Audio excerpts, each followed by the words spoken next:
once again. Foreign memories, lightning man.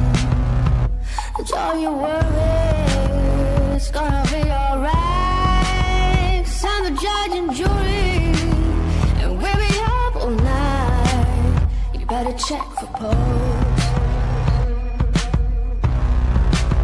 You better check for pose.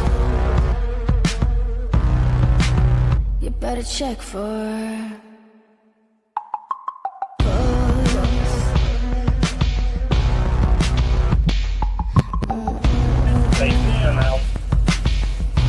They are dead on that. all the bad things. All in the blind spot that we don't see. Wipe the dirt. It was earlier tonight. I don't. 13, she went to 13th birthday party. She was happy that we were all together. She wanted to walk the rest of the way.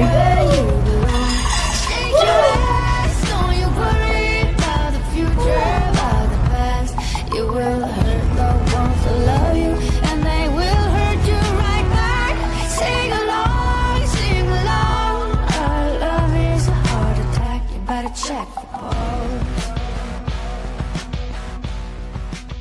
You better check for pulse.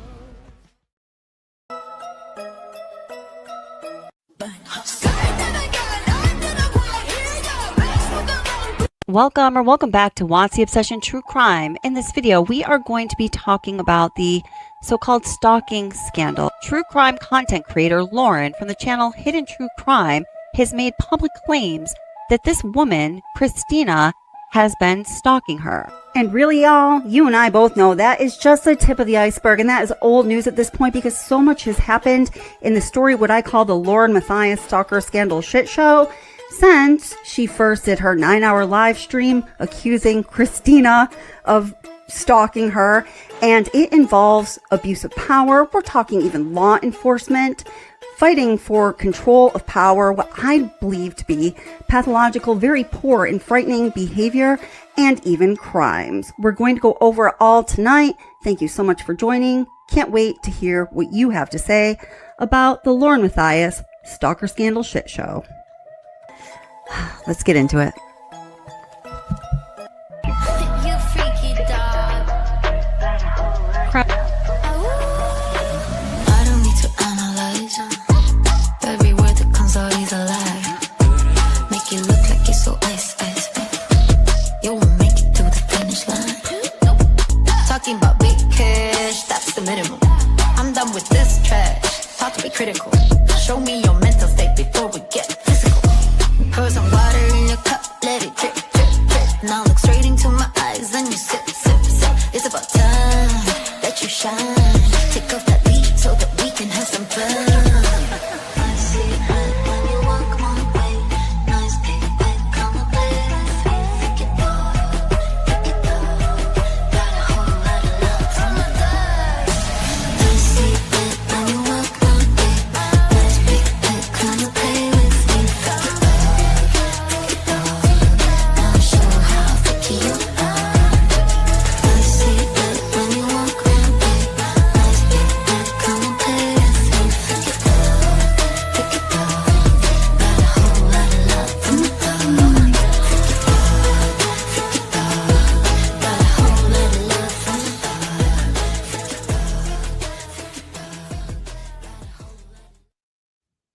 All right, everybody, hello and welcome to What's the Obsession True Crime on this Thanksgiving evening, 2025. If you're from the States, happy Thanksgiving. And if you're not, we're just so glad you're here. And I hope you have a wonderful day and a wonderful weekend coming up. So thanks for being here tonight.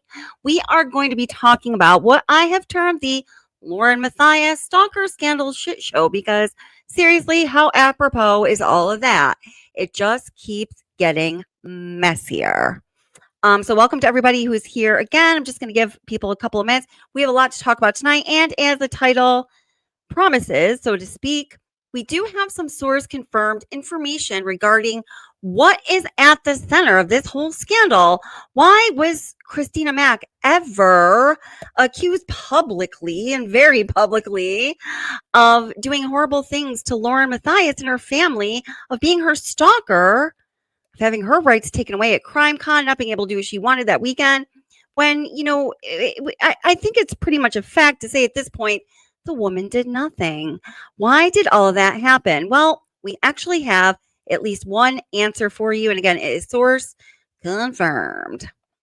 Grant says, I think Lauren is the actual stalker. It absolutely seems that way. And Karaoke Broker agrees 100% shit show. Yeah, I mean, really can't call it anything else, can we? My gosh.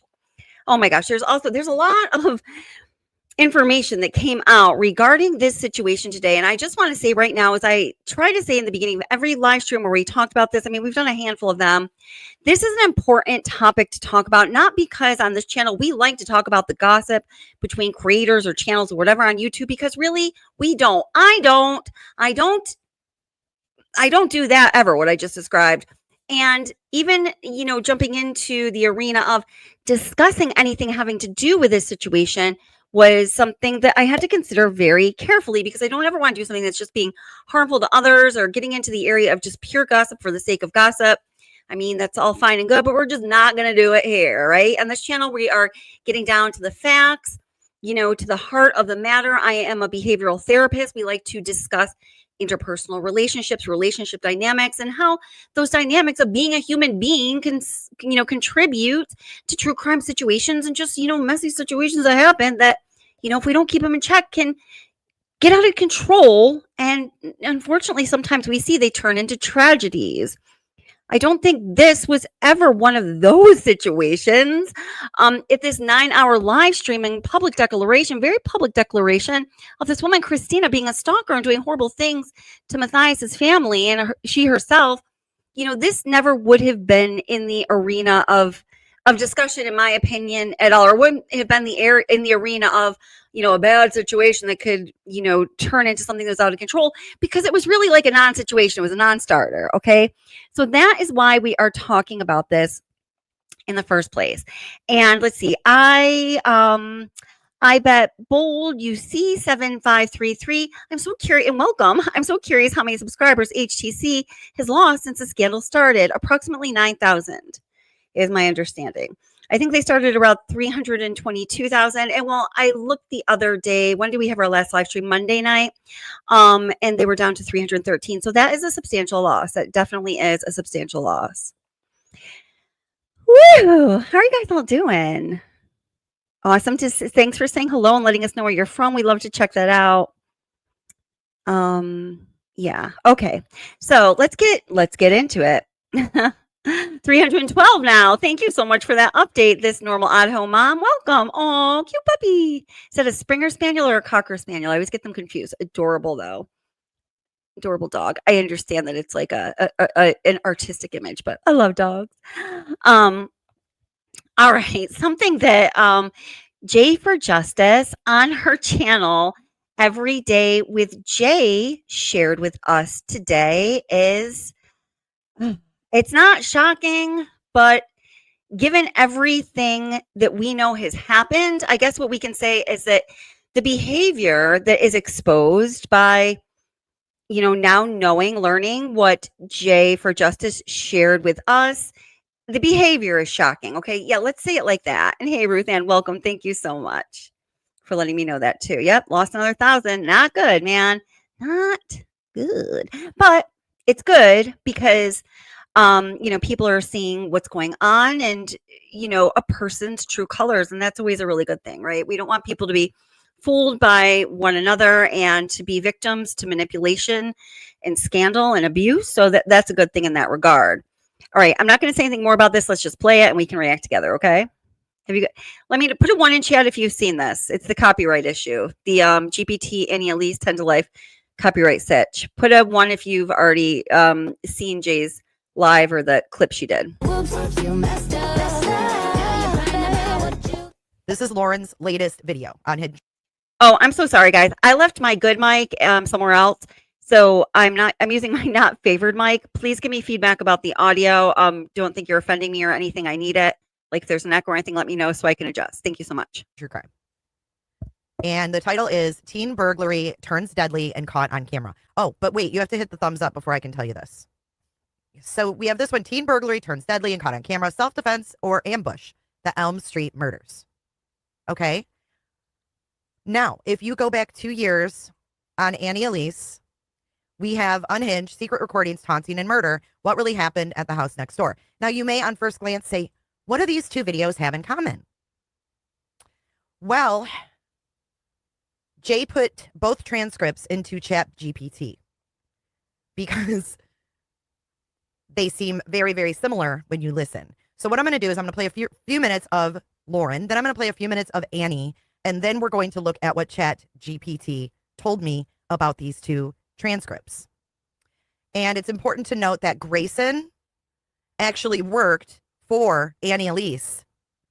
So she has her work, if you will. Who did it better? The plot definitely thickens.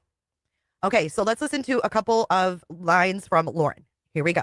Some cases make us take a hard look at what people do when they're scared or angry and push us to question just how far someone should be able to go when they say they're defending their home. And few cases bring that debate into sharper focus than what happened in Littlefield's, Minnesota on Thanksgiving Day in 2012. It began the way many rural crime stories do. A homeowner on edge after a series of break-ins and two teenagers who made a dangerous, life-altering choice. Haley Kiefer and her cousin Nicholas Brady broke into the home of 64-year-old Byron David Smith, likely expecting to grab what they could and get out. But let's scoot over to Annie. This is 2 years ago. This is Annie Elise now. Listen. Today's case may be a bit of a controversial one, and I'm going to be honest with you, it's a long one, so get ready. We can all agree that a person's home should be the place where they feel the most safe and the most secure. The right to bear arms is a very sensitive topic. This is regular but most speed. people would agree that everyone has the basic right to protect their home. On Elm Street, in the city of Little Falls, Minnesota, after a retired man had been burglarized nearly a dozen times, he started to feel more and more violated and afraid in his own home. So with little help from law enforcement and at his wit's end, he decided to take matters into his own hands by securing his home the best that he could. He armed himself in his home and waited for the next inevitable break-in. But this time, he would be ready. In this story, we will discuss this truly tragic and personally, I think, avoidable situation and how two teens' bad choices resulted in a real-life nightmare on Elm Street. So I took the two transcripts, all entire transcripts, and put them into Chat GPT. And Chat GPT found the exact matches. Just help a brother out here. Okay. So we have exact match is going to be the yellow heart. Paraphrase or minor changes are the green heart. Unique, only one version, is the blue heart. So we're going to start and we're going to just, kind of go through this. This one is the intro of the case context. In the original, some cases make us take a hard look, ... Now, I just want to say, pay careful attention. For example, here, comment. Oh, where did it go? Let me see. I started. Oh, this normal Idaho mom says, I wonder what HTC is doing with Grayson over this. Now, it doesn't necessarily have to do with Grayson. Like Grayson used to do a little bit of work for Annie Elise, right? So it's not necessarily that Grayson sold the transcript and then handed it over to Lauren Mathias and Hidden True Crime, because any YouTube video, if you go into the description, usually as you scroll down, you can hit view transcript. You can see the transcript for the entire video and you can copy paste it, put it in a Google Doc, whatever you want. It's there for every video, whether the creator likes it or not. Now, it's just very interesting that what Jay is telling us right now about this plagiarism issue, Hidden True Crime, and Annie Elise and 10 for Life, or her podcast. I don't know which one this was on, actually. And it's also a very interesting crime that they're talking about. I've considered covering it before, but I just haven't, because, full-time job, so much time. This is going to segue right into the information that source confirmed that I have to share with you about what the fuck is really at the root of all of this. Why did this whole stalker scandal shit show start in the first place? So it is pretty interesting stuff, I'm going to say. Lawrence is going to be B, suspected copy. Some cases make us take a hard look, ... Exact match. Right here in the Littlefield's background. Here's the original. Quote, it began the way many rural crime stories do. In Lawrence, same phrasing. Another exact match. Description of teens. Hailey Kyer and her cousin Nicholas Brady, ... Same, exact match. Bryson's reaction and fear. Quote, a man who would later say he genuinely believed he had reached his breaking point, ... Slightly reworded, same meaning. Paraphrased. Audio recordings and evidence. Prosecutors argued that this wasn't a split-second act. Same concept, wording slightly different. Paraphrased. The debate on self-defense. Quote, many people see it differently. Lauren's, essentially the same. Brian's history and military. Full biography of Brian, awards, career. Almost identical phrasing. Exact match.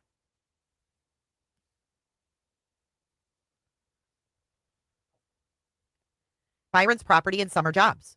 In 2011, Byron noticed a group of local boys, ... Mostly identical, minor differences. Teens' substance use and petty crime. Quote, over time, however, Byron began to notice small items disappearing, ... Matches closely. They have it listed as an exact match. Security system and paranoia. The original, quote, by December 2012, Byron's security system was finally complete. Same events described in Lauren's, slight wording differences.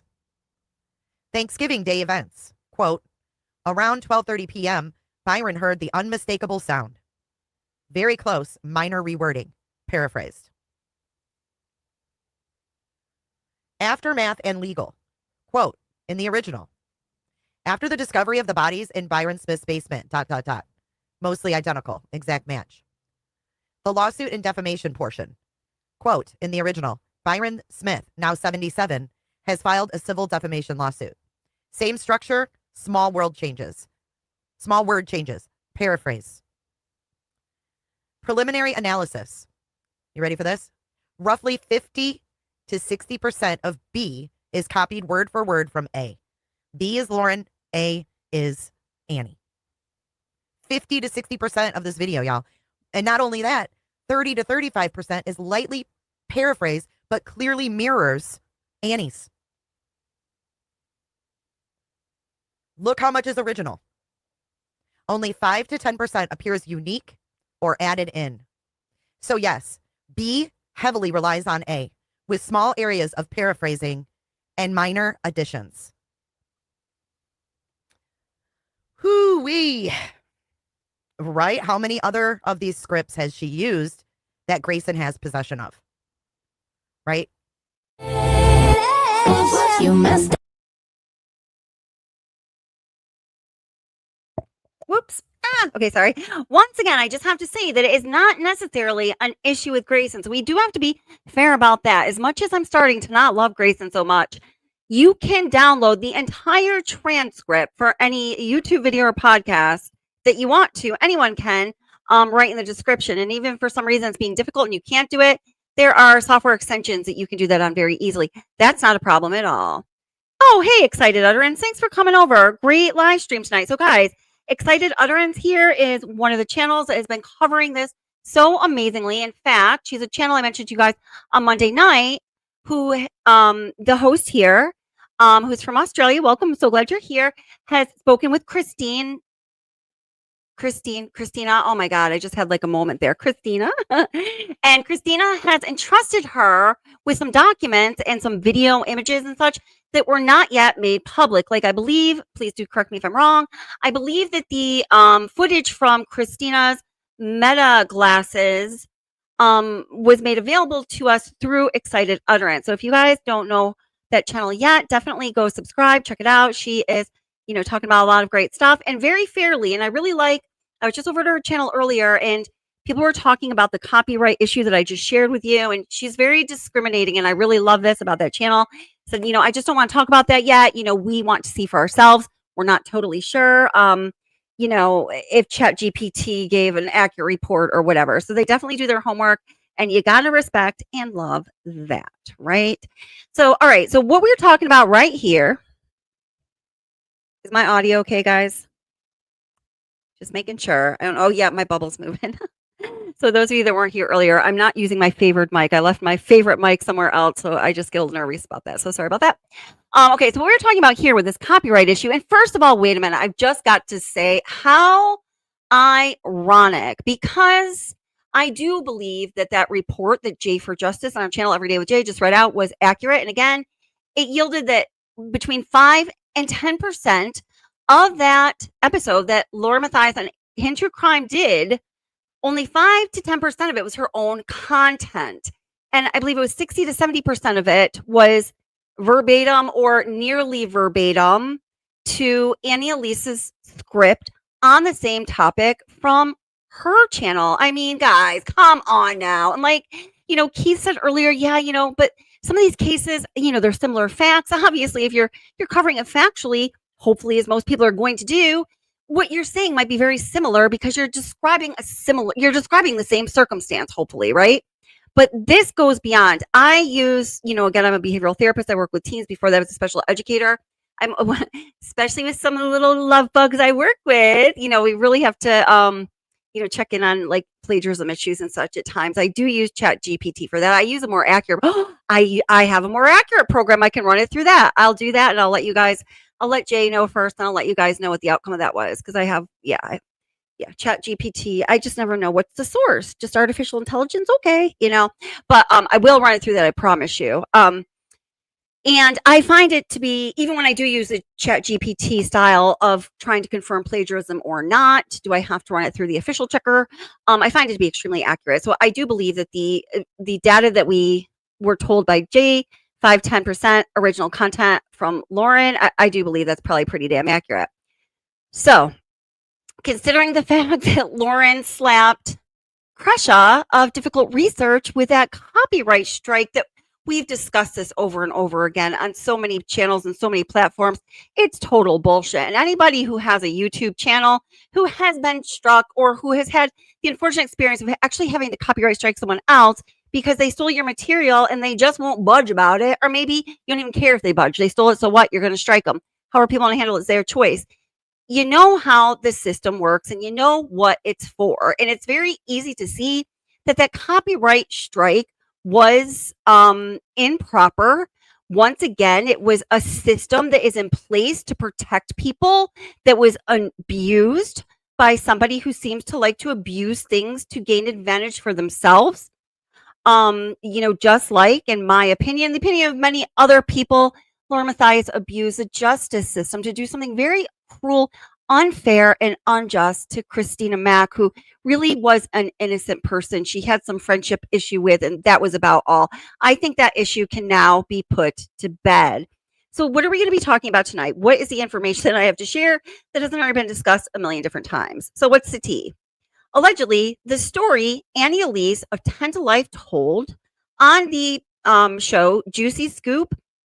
Guys, I typed this up like right before this. Judy Scoop, I say, was not about Grayson as many people thought. And if you're like, what are you talking about, Kelly? Just hold up. We're going to watch a minute. But rather, Lindsay. If you don't know who that is either, it's going to be okay. We're going to explain it all. So at this point, I just want you to take a listen. Now, before we do that, I just need to tell you that this information we're going to talk about that has been source confirmed a theory that I was just mulling around in my head. I talked to a couple of moderators and other people about. Other people may have had a very similar same theory. I don't think what's going on here is really rocket science. It's poor behavior that all of us have seen displayed by others that we know or who have been around in our lifetimes. We see it, we're like, oh, bad behavior. I got that. I got your number. We see it for what it is, and we kind of know what the possibilities are, right? So I'm not saying this is anything brilliant I came up with, but this was like the theory that I was following. This is how I got into contact with this source, because I wanted to know if this was in fact the case, because I was thinking, if this is really what this is all about, this is disgusting. And guess what? It's disgusting. Okay. So, okay. So as I and another person I've been working with on this were, trying to find out if this was really the situation. I know I'm talking in like nebulous terms here. Just stay with me. Like what we were thinking really happened. What was really at the center of this? What really ugly bugs were going to be under that rock when we turned it over? We were working on following that road. I just happened to start watching Difficult Research, Crush's channel recently. I had bumped into it before, but never really watched it. And my ears really perked up when she started talking about this, what we're going to watch right now. She's going to theorize a little bit. And what she theorized and what I was theorizing are a little different. And I figured out where in the middle is the exact truth. And I'm going to tell you about that in just a little bit. So let me bring that into the stream. I know this isn't making total sense, but I promise it's going to in a moment. It's hard, for me at least, to organize content on this topic because there is just so goddamn much. Okay, so again, this is a channel, Difficult Research. The particular episode is The Sins of Our Podcasters, Hiding Texts and Exploiting Victims. And this is Crusha, who is the daughter of Kay Woodcock, who Lauren was trying to be her BFF, had her right in her back pocket, who is the grandmother of JJ Vallow, one of Chad and Lori's victims, so tragically, and is the biological grandmother of JJ. And that's all we need to say. Oh, and also sister of the other victim, Charles Vallow. So gross. Well, I thought I had it on the right spot, but I might have moved. Just give me a minute. I'm just trying to queue up after Crusha, gets her all her figuring out stuff here too. So give me just one sec. Let me see. And we're going to talk about, well, hold on. Hold on. I can really jack some things up, huh? It's a lot of information to keep track of. Because it's like not only the case, but now Exactly. It's just so much to keep track of. I get it. Like sub issues from the case. It's not just Lori and Chad and their cult. Now it's distracting me from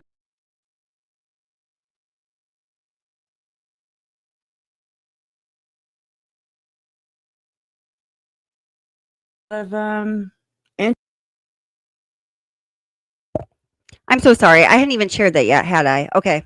But we're at the perfect spot right now, so good. Interesting connections. Yeah. So let me pull it up. Here it is. All right, let me share this screen. So let me make sure. Okay, I am. All right. So this kind of goes hand in hand with I'll play this first, and then I'll show you the text message that I received right before I went live that Sunday, October 26th, and then woke up the next morning to my video being struck by Lauren of Hidden True Crime. Still in litigation over that, so we'll go over that too. But yeah, so I got browbeat, I guess you could say. I'll share it. It'll give me time to go find it. So this is Annie Elise, serialously, 10 to Life YouTuber. She went on The Juicy Scoop with Heather McDonald on April 24, 2025. So this year in April. Okay, so now Excited Utterance, who I was telling you, has spoken with Christina and has been entrusted with information from her and someone else. Blue Jay 5917 said, no, it's not Lindsay who Annie Elise is talking about. So if you guys are willing to say, who do you believe that it is, or who have you been given information? It was that Annie Elise was talking about. Oh, and happy Thanksgiving. Absolutely. Go get some good rest and yeah, enjoy your day tomorrow. Enjoy the weekend. And it says true crime expert Annie Elise from Serialously Pod is here. Karen Reed is on trial for killing her boyfriend, allegedly. Is she guilty, or is this a police cover-up? The Idaho quadruple murder trial is approaching. We cover Brian Kober's legal defense and what the judge is allowing. Lori Vallow was convicted of conspiracy to murder her fourth husband. What will the Mendez? Okay, so you get it. So, I'll pull the transcript too, because that's what I pulled. I go and I copy and I paste and I run it through, and it helps me to figure this complex web of crap out. Okay. So this is where a lot of us thought that it was Grayson doing this, but got it right. Can you imagine if we like let this person go or had found her not guilty, and you learn all of these other things after the fact? It's just such a heavy responsibility. In your opinion, how soon, if she doesn't already have some male pen pals writing her? Oh, I'm sure she already does. I have some juicy scoop for you, actually. Give it to me. So a girl who used to work for me, okay, in the true crime circuit, who went to these trials, I found out that she has been messaging with Lori, putting money on her books, pretending to be a Mormon herself, that she's like relating to her on all sorts of. I sent her to the first Lori trial, and I never knew any of this. And I just found this out maybe 2 weeks ago. I was so sick to my stomach. Like, I couldn't sleep. I was like, because she started messaging her while she was covering the first trial.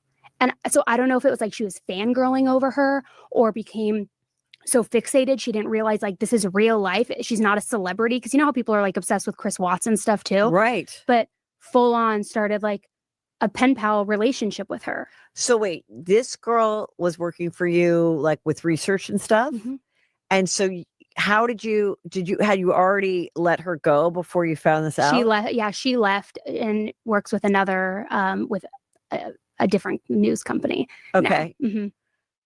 Do you think it could be like a lesbian thing? No. I think it's more of a fangirl type situation. And just wanting to get close? Yeah. And just being the one that's like, I'm the closest to this woman and all. But she's not sharing it with anybody. That's what's so bizarre.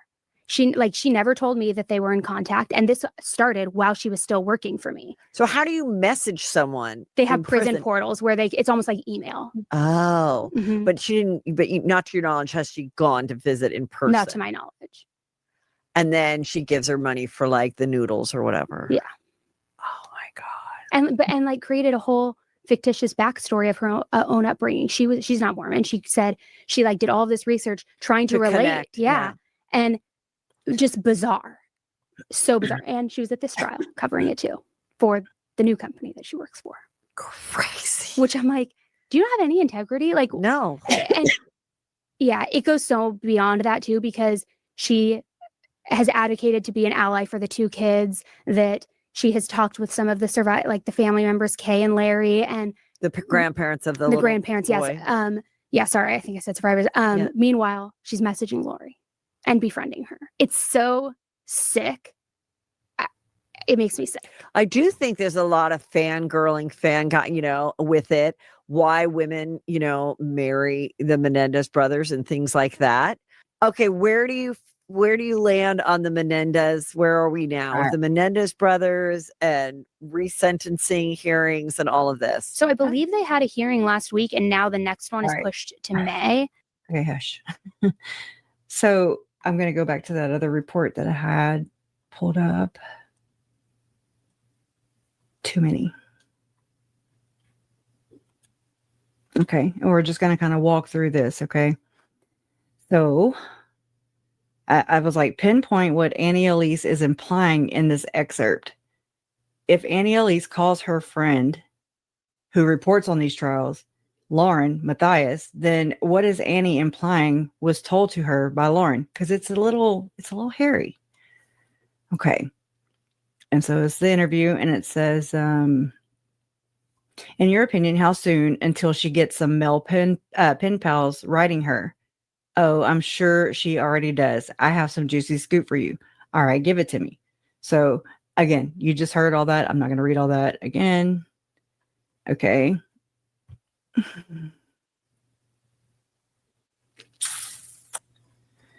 Oh, shit.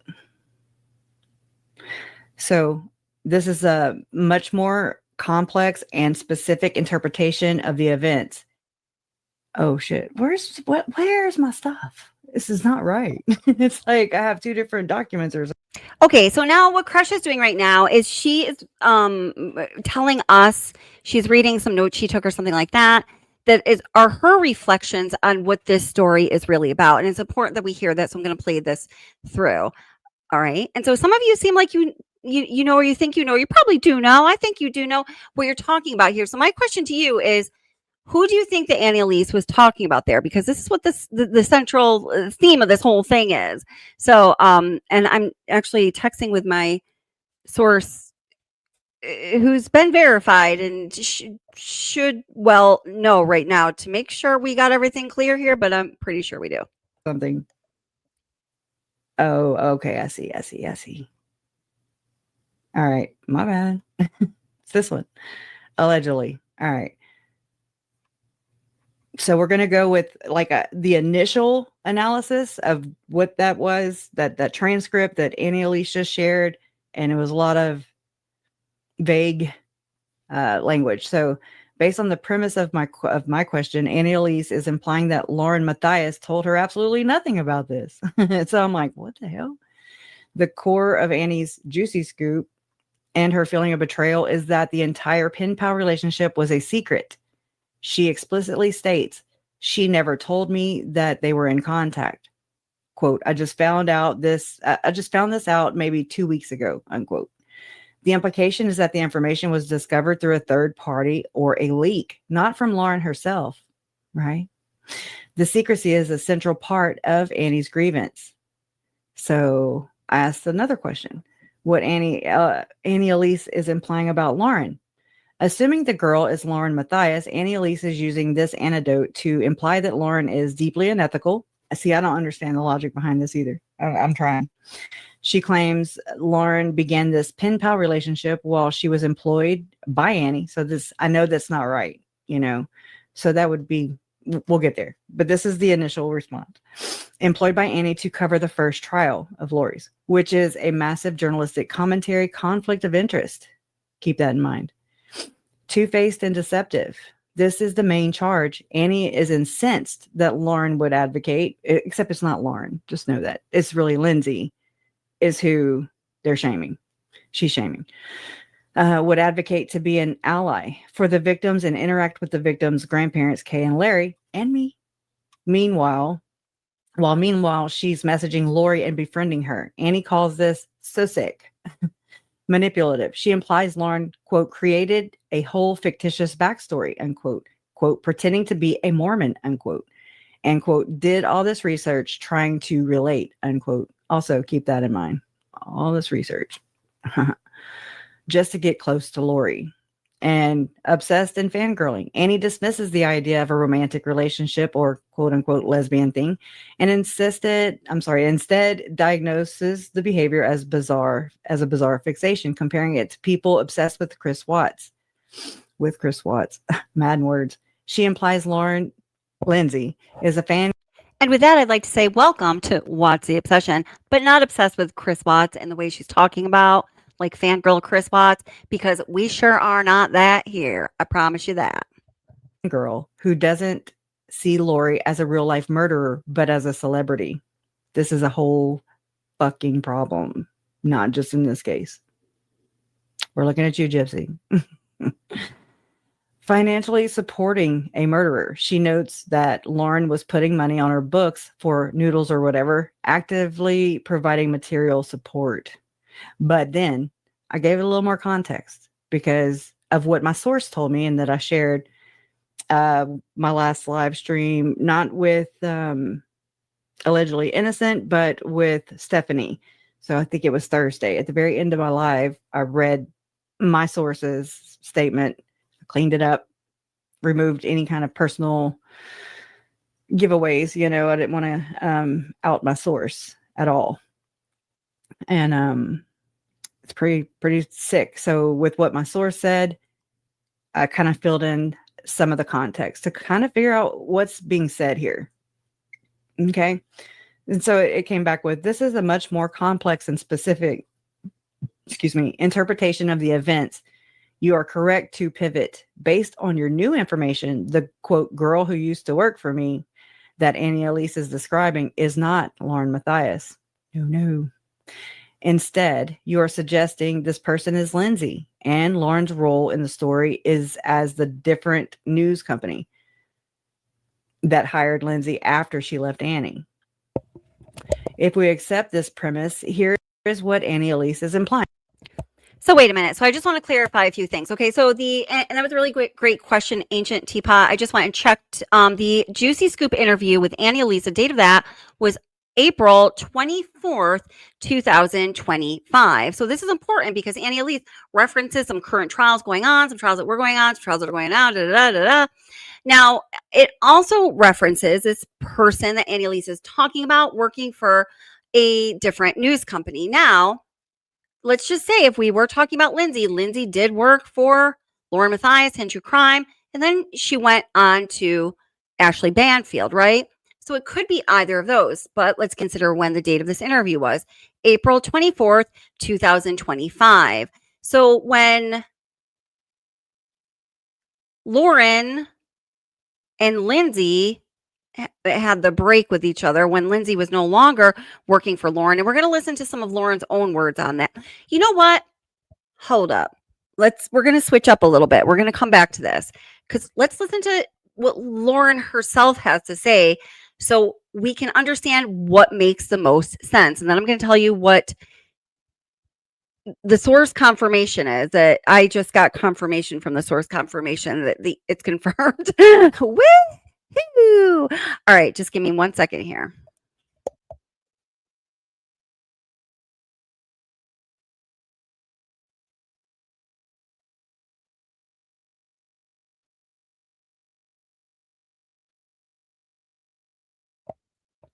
I know it's so gross. And, I hate to spend a second of my life watching any of this again, but let's compare notes. Delve in to my first declaration, which is what got me the temporary civil stalking injunction. I'm going to set. Wait a minute. Hold up. Just 1 second. We're going to take a very brief intermission. Oh, Michelle Alba, that is so sweet. Thank you so much for the super chat. Thank you so much. I really appreciate it. Thank you for the 99 super chat and welcome. I'm so glad you're here. We're going to take a little intermission. I just want to get everything straight for you guys and queued up.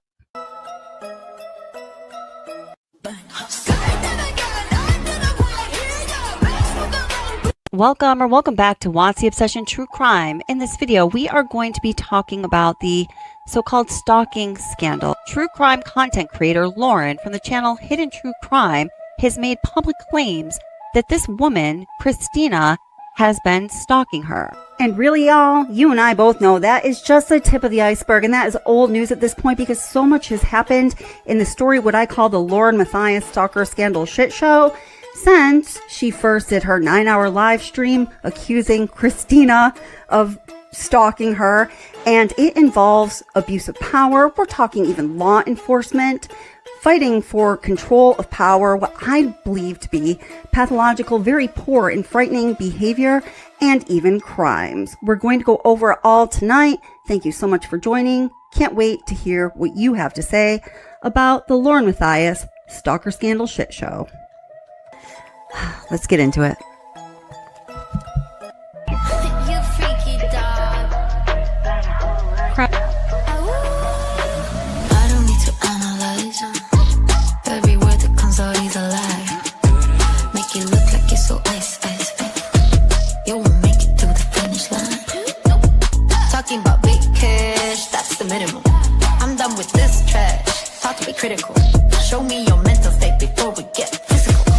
Pour some water in your cup, let it drip, drip, drip. Now look straight into my eyes, then you sip, sip, sip. It's about time that you shine. Take off that beat so that we can have some fun. I see it when you walk my way. Nice big bed, come and play with me. Pick it up, got a whole lot of love from my dad. I see it when you walk my way. Nice big bed, come and play with me. Pick it up.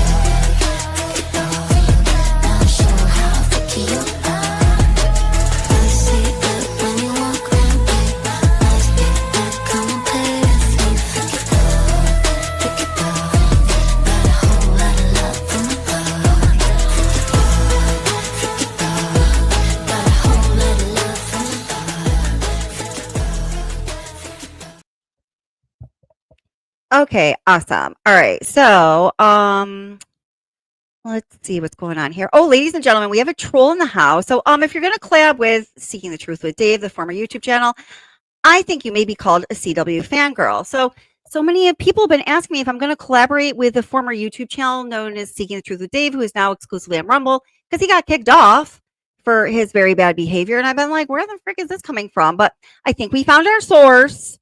So hello, troll. Welcome. Even trolls need a place to be loved. So there's that. And more importantly, Jessica, thank you so much for the super chat. Oop, where'd you go, sweetheart?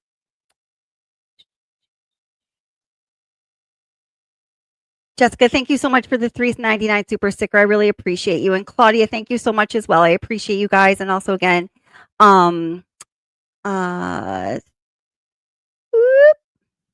these are color coded, Kelly.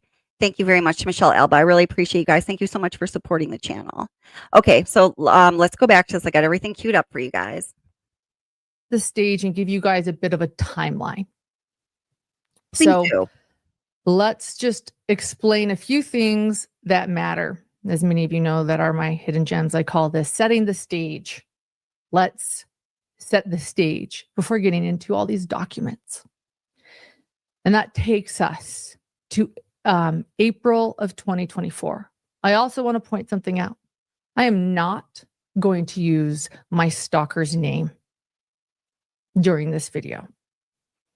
So I am going to refer to her as my stalker.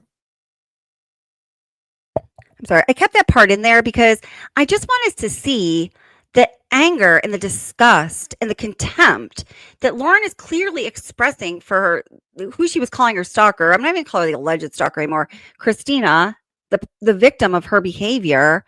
And she clearly has serious contempt and disgust for her. And those are among the ugliest human emotions. And the important reason we should notice this is because the psychological twist that must have gone on inside of Lauren Mathias's head, by the way, aided and abetted by her allegedly PhD in psychology, forensic psychologist husband, John, who I had never questioned his credentials before, but as a behavioral therapist and having to get some of the credentials, not as much as he did if he is in fact a PhD, of course, but having some understanding of it now. Some of you have pointed out things that are indeed curious, and I've noticed myself that are indeed curious. So that's all I'm going to say about that. But the psychological twist is she must have done in her own mind and, just encouraged along with John, who's supposed to be a professional who knows better, and just a husband and somebody who cares about her who should know better, for Lauren to actually end up having these really strong, intense, ugly feelings for Christina when Christina did nothing wrong at all. And when she is, in fact, the victim. Trolls, come at me. Go at it. That is what I will be dubbing her. April of 2024 is when it all begins. That is when I meet my stalker in Boise, Idaho, at the Chad Daybell trial, when she shows up for a few days attending as public. She's public. She's interested in the case she's watching. Now, I also want to notice here that something that Lauren does repeatedly, sometimes it's subtle, sometimes it's not. She's attending as a public. She's a public, just among the masses, whereas I am in the classes. I am covering this on a professional level.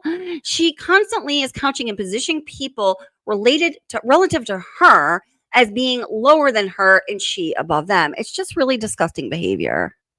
She introduces herself as a fan of my podcast, and she gifts me a cell phone microphone and a tripod. I also meet another fan of the podcast at this trial named Lori, also attending as the public. So not to be confused with Lori Daybell or Lori Hellis. This is Lori, someone attending as public named Lori. Then there is Lindsay. Lindsay is a podcast producer, and Lindsay starts doing part-time production work for me at this trial. She's quite good. She's very talented. And then there is my stalker.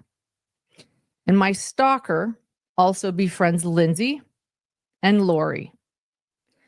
And Lindsay, the producer that is there, starts doing part-time production work for me during this trial. And my stalker and Lori become friends with Lindsay, along with another woman named Janice. Now, a few things to know about Janice. Janice, I don't know her very well. This is our history, though. She was noticed by me in Daybell Facebook groups early on, years ago. I was in a lot of the Daybell Facebook groups. It's where a lot of information is, a lot of the insider scoops. And she was quite funny. Her posts were very funny and witty. And I thought that at first. And then her posts turned into what I consider bullying. I know everyone has a different definition of that. It's what I consider bullying. Here are a couple of them posted in groups just to kind of let you know what I saw. Here's something making fun of Colby. And here is one where she's sharing a video titled "Let's Talk About Kay Woodcock." And Kay, this video, luckily it is no longer on the web, but it defamed Kay Woodcock and lied about her and essentially implied that she was complicit in her grandson's murder and that she didn't do enough. It was a very cruel video. I don't even, this makes me so just mad and upset. All right. Jesus Christ. So talking about Janice, who is a good friend of Christina, and who shows up in one of the videos that's going on when there's some riffraff, whatever going on. And where was it? It was the Brian Koberger trial where everyone's recording each other and being ridiculous. And Grayson says, "This is how people get murdered." You know, that whole drama. Janice is there and she says, "I don't know you." And she says, "Well, I have your phone number because I wanted lash extensions along with some of my filler and Botox and this, that, and the other. And sorry, definitely not sorry. I mean, seriously, open your eyes, y'all." And so she clearly does know Janice. And now she's saying that she knows Janice to this even greater capacity, which just proves that she was lying for the sake of that video. And she says, "I don't know you," because now she's explaining that she does know her and she knows actually a lot of details about her. But the details that she's telling us here are that she was, treating Kay Woodcock and these victims horribly. But then all we see as the proof of that is somebody's going live February 9th at 8 p.m. Let's talk about Kay Woodcock. Okay, fair enough. I mean, Lauren built a whole fucking huge ass channel talking about Kay Woodcock and her family. So yeah, no. We don't buy it. Is a victim in this case. Her brother and 7-year-old boy were murdered. Back at you, baby. Kay Woodcock is a victim in this case. Her brother and 7-year-old grandchild were murdered. And look at the way you have treated her and her family. It's disgusting. And people are doing videos about her. And Janice liked to advertise those videos, and she was a mod in those videos, a moderator. And then again, you saw the other one where she's making fun of a dear friend of mine and another victim who lost his entire family. Okay, so that's good. So those are just a couple examples of why I didn't care for her. Whatever, everyone has their own opinions. She might be a really wonderful person, and I believe that Janice is a complex person, and that she's very. I don't want anyone to go and bully her. If you know who she is, she's probably a very wonderful, wonderful person, but she wasn't my cup of tea. Okay, let's leave her alone. But that's my history with her. So I continue to notice these types of posts and rhetoric that Janice would use that maybe people think are funny. Again, that's fine. It wasn't my cup of tea. I told my friends privately, in private, that I thought she was a bully and that she was insensitive to victims. This is my personal opinion that I'm allowed to have. And then Janice and I officially met in person at the Lori Daybell trial in Boise, Idaho in 2023. And I attempted there to try to put our differences aside and focus on what matters, justice. And I let her know that, we might be on the different political sides of the aisle, Janice, but what we both care about is justice. And so we were friendly at the trial. Although I did notice while at that trial that she continued filming Larry and Kay Woodcock during vulnerable moments, making shorts about them that were unkind in nature and that would make most people uncomfortable. Additionally, that person you heard says that I randomly lived with her brother. That's Janice. Now, a big rumor out there is that I lived with Janice's brother, who was my doctor when I was like 29 or 30. I never have. I've never even kissed the guy. I don't know where that rumor started, but just, it's going around to several people. Lori is from California, and Lori was attending the trial because of her interest in the case. I love it when people interested in a case attend the trial. And then in a strange turn of events, my producer. I love it when people are interested in a case and attend a trial. Well, isn't that basically what you do, Lauren? Like, I run a YouTube channel as well, and if I went to a trial, I don't consider you really any better than myself. I would just be somebody who's also interested in the trial and attending, not better than everyone else who was there, because I happen to be, have a YouTube channel. I mean, it's just the, entitled self-righteousness is just, it's reeks. Grayson, this is strange, but my producer Grayson, Lori is the wife of my producer Grayson's California dentist and is someone who works in the dental office in California. But to clarify, when I met Lori, I didn't even know Grayson. This wasn't even a thing then, but wild, right? Just let's continue. So May of 2024, I am asked by a well-known public figure that I really respect if I know a good podcast producer. And I tell them, yes, I do. And I introduce this person to Lindsay. And I encourage Lindsay to connect with this person. And she seems super happy. And the two connect. And I am. Okay, so this is where we're talking about Lindsay. And this is going to go back to what Annie Elise of 10 for Life was saying and what Kresha was also saying about that. And what I can tell you was source confirmed from a source who has been vetted. And I will just tell you at this point, because I don't want to, just keep you stringing along to the end. And then you're going to say, oh, well, I already thought that, or whatever. So this person okay, let me read the text. Okay. So I don't get it wrong. The person who is a source, who is a verified source, who has a verified, confirmed relationship with all parties in this situation. So we know that Lauren Mathias took legal action against Christina. So there, I think that's all we're going to say about that. She's not doing anything backhanded to anybody. Well, I don't know. Certainly not. I'm not going to say anything more because it's not coming from her. But the story that Annie Elise was telling, now Excited Utterance was here. She was just saying that she wasn't talking about Lindsay, but this person said that Annie Elise was talking about Lindsay to this degree. Now, she did say, normal Idaho mom, she didn't know anything about putting money on the books. Okay, so that's what you said. You know that Lindsay did not do that, and I believe you. And this person also said they did not know anything about that. They didn't know if that was embellishment, getting the facts wrong or whatever it may be, but that it was the person who worked for Lauren. The person who was working with Lauren at the time that this happened was prompted to reach out to Lori Daybell so they could essentially carry out a scheme similar to the one that Kresha described.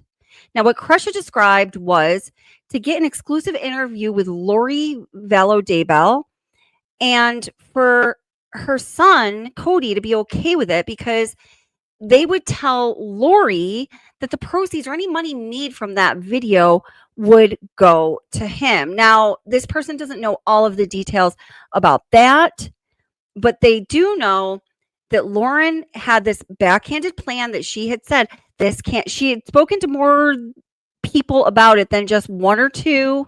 She it sounds like to this person that she was sort of, shopping around, like who could be my patsy to possibly, actually reach out to Lori Vallow Daybell, because I myself cannot do it because it could get tracked back to me. Or, even if it wasn't, maybe, no, I don't think she has a conscience. We're not even going down there, but she knew that it could possibly be a career ender for her, because she was going to pretend to be someone that she was not to get an exclusive interview under false pretenses, which, at the very least is unethical, shady, and like fucking weird.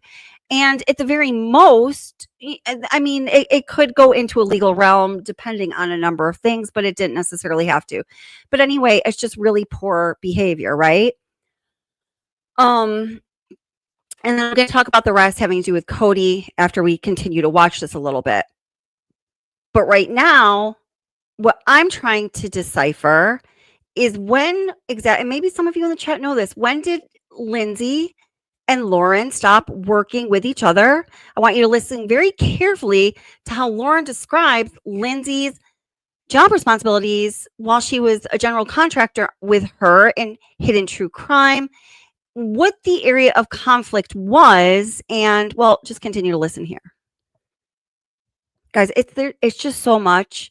I hope this is all making sense when I'm rolling it out. If it doesn't, please ask questions. It's just so much. It's hard to roll out without saying the wrong thing that would betray somebody's trust, somebody who is trusting me. Super happy for them. And then on June 8th, so June 8th, 2024, my stalker puts me in a group chat, which includes my stalker, Lindsay and Lori. June 18th, 2024, my stalker is driving through my hometown, and she is asking to come visit. And so I take her kids to the neighborhood pool. July of 2024, I have now officially hired Lindsay as a producer, as an independent contractor. It's more full-time. And we have daily production meetings in the morning, along with John. And she is helping to produce my podcast episodes. She explains she is going to also work for this said public figure that I connected her to, and that she thinks we can pull off working for both. I tell her, okay, I am super happy that she has this upcoming gig with this public figure that is a wonderful person, and I tell her so. Lindsay and I decide to cover the Alec Baldwin trial in Santa Fe, New Mexico. And due to concerns of cost, Santa Fe ain't cheap. It's expensive.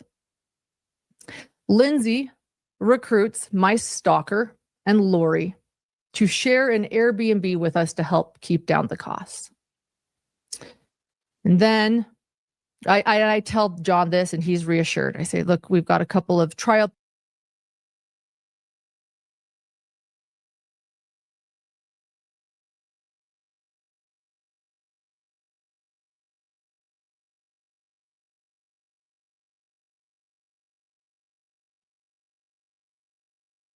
people I met at a trial, these trial goers that are going to come with us. I'm sorry, I think I was just muted. This normal mom, Idaho mom just reminded me of something very important.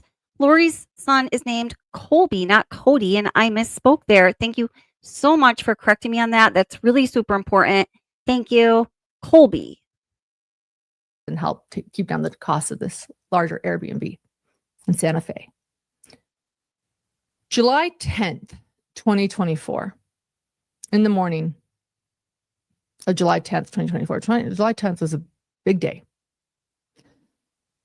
I'm outside of the courthouse of the Alec Baldwin trial, and I interview I interview several people that day, so I don't want anyone confused. There are 3 lives that day. I don't want anyone, but one of the many people I interview live on camera that day is my stalker. And I introduce her as a fan of my podcast, A Hidden Gem. I personally did not think it went great for content. No harm, no foul. It happens. And then that day continues of July 10th, 2024. And at this time, my ex-contractor, who was my then contractor and friend, so my contractor at the time of July 10th, 2024, she is streaming the Alec Baldwin trial live on our YouTube channel for us, while I am in the media room at the courthouse covering it, and she's there. And I reach out to this ex-contractor, again, my contractor at the time, let's clarify that. I reach out to my contractor who's live streaming the Alec Baldwin trial. And I ask how things are going with the streaming. I discuss work in a text with this ex-contractor, then contractor. And I explained that I like this press room for the moment before heading to the courtroom because, and I'm going to say this verbatim, this is what my text says to her, quote, "It's space from roommates. One of them is kind of annoying." This contract worker then asks if it was the one I had had on a live that morning in front of the courthouse. And I explain that it was. The contract worker states back to me in a text message, "Not going to lie, that person is obnoxious. Don't put her on camera again, laughing face emoji." I agree. And I say she is constantly anxious, loud, and worried. End quote. A very private work conversation in a text message. July 10th, 2025, that evening, the contract worker calls me and unexpectedly and angrily quits on me, and also ends our relationship for good, as in is never going to talk to me again and is going to block me. She accuses me of several things. She worked for me, but we were also very close friends. And after this phone call, I try not to, but I start crying hard. And Lori, Lindsay, and my stalker, who are my roommates in this Airbnb, they comfort me. And I am embarrassed and I keep apologizing for crying. And I am grateful for their kindness. In fact, it was a very traumatic moment for me. And I guess I can say I'm still grateful for their kindness in that moment. And that kindness that they showed me made me open up even more to them in the coming months, because they were there for me during a very traumatic moment. The end of July 2025, I hire my stalker. It was Lindsay's suggestion to do podcast episode artwork for me. She's a very talented artist, my stalker. And this continues for months. In October of 2024, I cover a trial, as many of you know, in Delphi, Indiana, with Lindsay. And I am paying Lindsay daily to be there for me. In my opinion, I was paying her well to be there for me daily. And I'm also paying, it's an all expense paid work trip. I am paying for all of her lodging and all of her food and everything she needs to work for me. My stalker flies out to attend as public for a couple of days and pays me to stay in my Airbnb that I had. And she takes photos of me outside of the courthouse in Delphi, Indiana for my podcast. I did not pay her for these photos. Oh, okay. You know what? I have to tell you guys something. I just got off the phone with the source. I'm speaking of the source confirmation here, and we clarified something. So this is what happened. This is a story. Okay. This makes more sense now with what some of you are saying you think is or is not the case.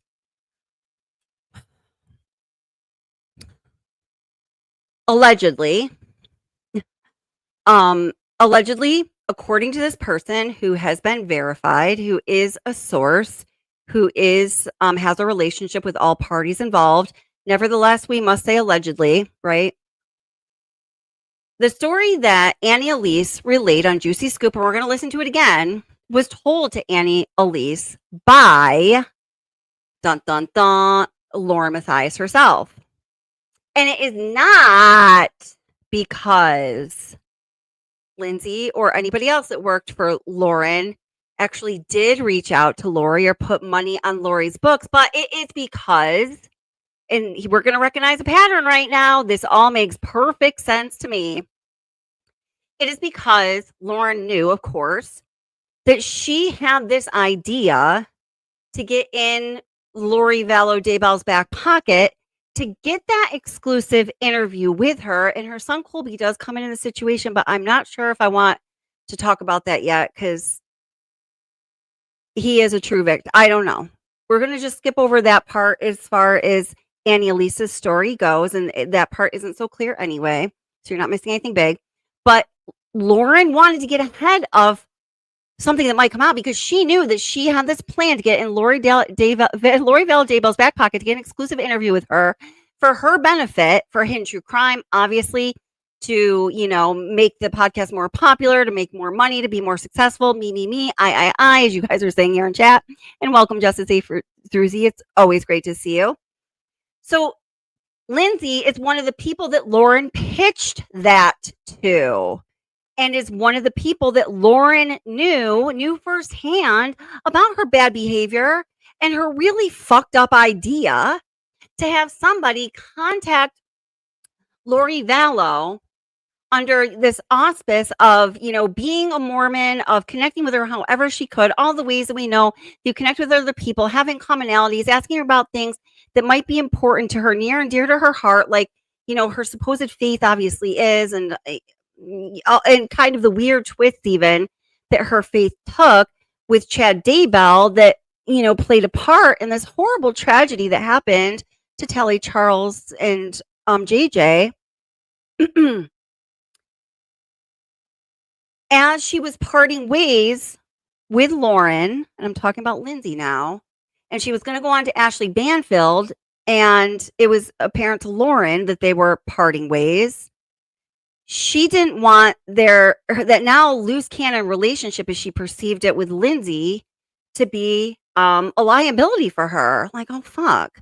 Like, Lindsay was like part of my team. She thought she was a more exclusive part of her team than Lauren thought Lindsay was a more exclusive part of her team than she really was. As she is explaining, essentially, as she's telling us this story, like, oh, when she was doing work for this other podcast and that wasn't cool with us. She's about to read the termination letter, which sounds like it wasn't even necessary because Lindsay had already decided to move on to Ashley Banfield. And not obviously, but in my mind, being the producer for Ashley Banfield's podcast would be a big enough gig you'd want to pay enough attention to that you also couldn't give, partial time and energy with another large podcast channel like Hidden True Crime. I don't know if it would be humanly possible to do both, or if there wouldn't be a huge conflict of interest to do both. So it was already obvious that they were parting ways, but yet Lauren and John wrote her this extensive, stupid, ridiculous, really verbose and self-important, surprise, termination letter of sorts. She's going to read in a moment. And that was all in attempt to cover her ass. So apparently Lindsay knows at least part of this plan that Lori had to get the exclusive interview with Lori Daybell, which did include putting money on her books, which did include making up a fake story to make a connection with her, to build a relationship with her, to build trust with her, to then introduce Lauren into the picture. So she, for the benefit of herself and herself alone, certainly not for the benefit of victims or the public, would get that interview.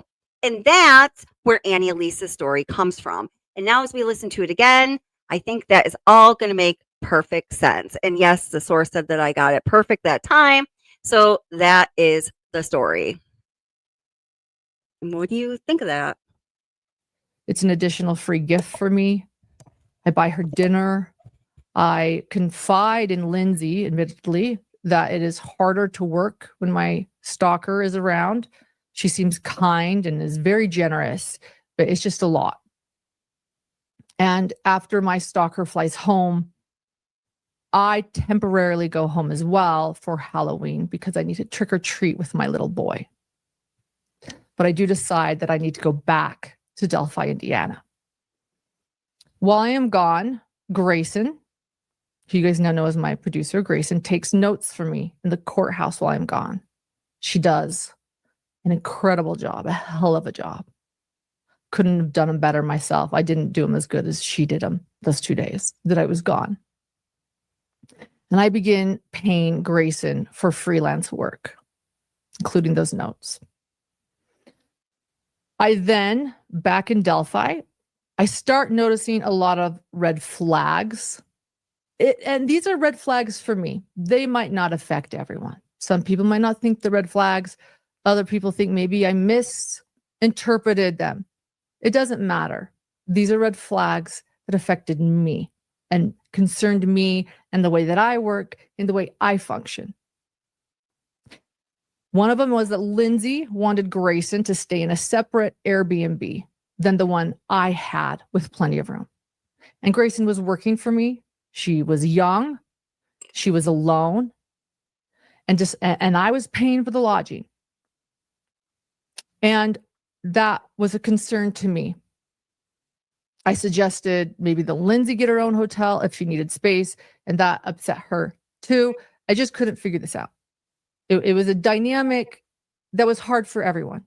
It's just what, and like I said, she likely had her reasons too. It's fair.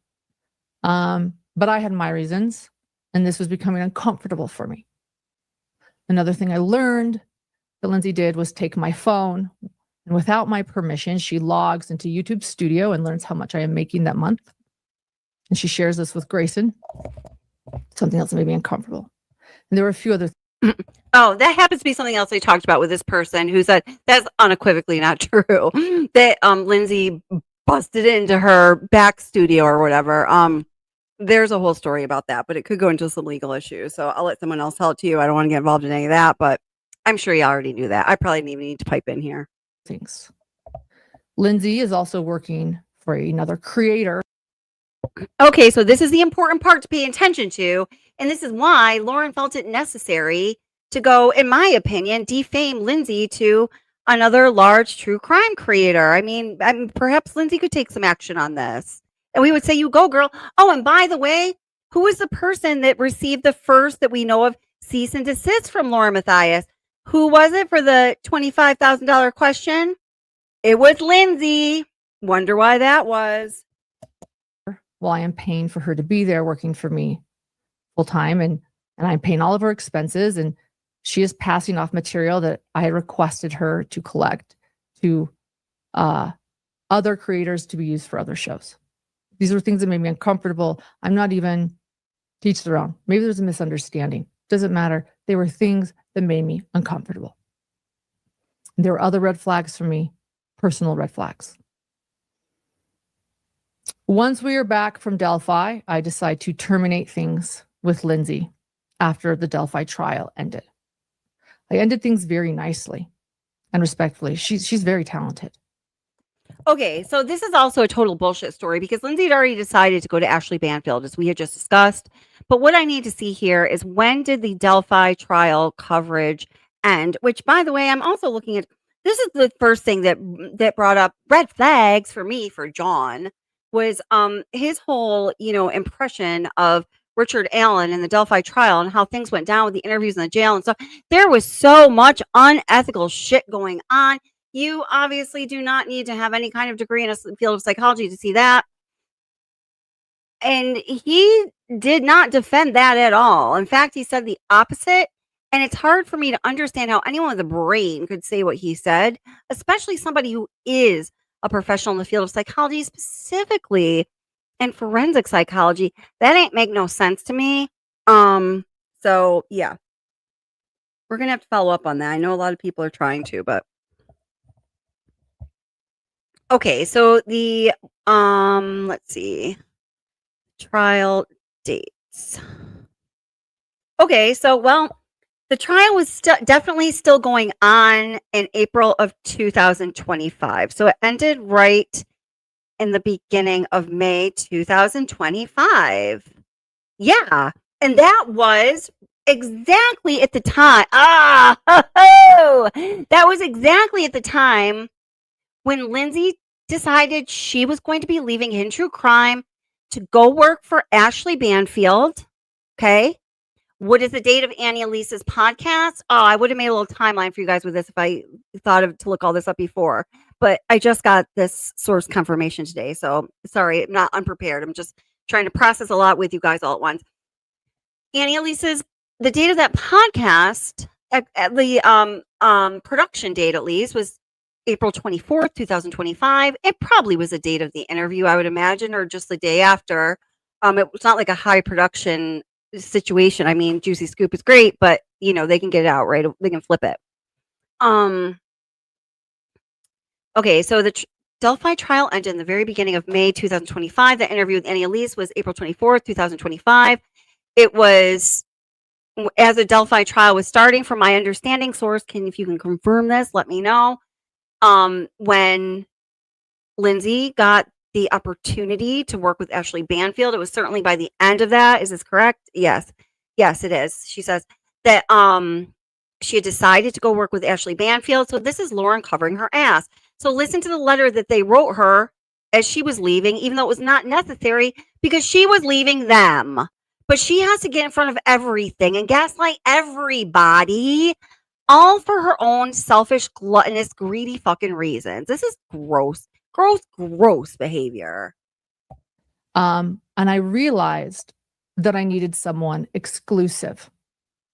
Someone after experiencing what you realize is that your person was leaving you to go on to something bigger and better, and you couldn't fucking accept it and just let her go peacefully. Nope. You had to act like you were in control of it, like it was your idea, like she was less than you and you were above her making all the calls. But that is not what happened, is it, Lauren? No, it's not, because we know now that it's not. I did in Delphi with, realizing that she was a contract worker and that she was sharing and helping other creators, that, I realized that Hidden True Crime needed someone exclusive, like an exclusive producer that didn't want to work for. Wait a minute. Did you hear how she said that? The way people speak, their inflection, the way they talk is so important. Hold it. Let me just skip it. Oh, shit. I might go back too much. Listen, how she says, when I realized. Reflecting upon the changing dynamics as you work for other true crime podcasts, John and I realized that it will be, she was alone. When there's a 9-hour live stream, it's really hard to just move forward or backward like a couple. You know what I mean? Fuck you and your 9-hour live stream, Lauren. Once we are back from Delphi, I decide to terminate things with Lindsay after the.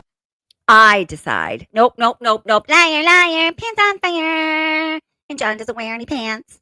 Delphi trial ended. I ended things very nicely and respectfully. She's very talented. And I realized that I needed someone exclusive. Someone after. And I realized that I needed someone exclusive because I'm big enough and good enough for exclusivity, bitch. Experiencing what I did in Delphi with, realizing that she was a contract worker and that she was sharing and helping other creators. No, it wasn't just that she was sharing and helping other creators because she was a contract worker, but she was also, essentially putting forward her best foot and starting to do kind of, introductory or almost like auditioning type work for a much bigger and better gig. Of course she is. And Lauren claims that she knew about it. And of course, Lauren claims that she was the one behind that because she's the one behind fucking everything. She's the Wizard of Oz. No, liar, pants on fire. That, I realized that Hidden True Crime needed someone exclusive, like an exclusive producer that didn't want to work for multiple people. And so I told her that I was excited for her to work with this other larger podcast and this public figure. And here is the termination letter. I want you guys to see it. I want to show it so that I need people to know. and it's very small. So let me see if I can get it and read it. I need to go. Okay, I can read it. I made it larger. I say, after careful an update on our working relationship. December 2nd, 2024. After careful and deliberate consideration and after reflecting upon the changing dynamics as you work for other true crime podcasts, John and I realized that it will be too difficult to navigate conflicts of interest and that we need any current or future employees we hire to work exclusively for Hidden True Crime. We had high hopes that this could work, and we love having you on board, and you have had such a positive impact upon our channel.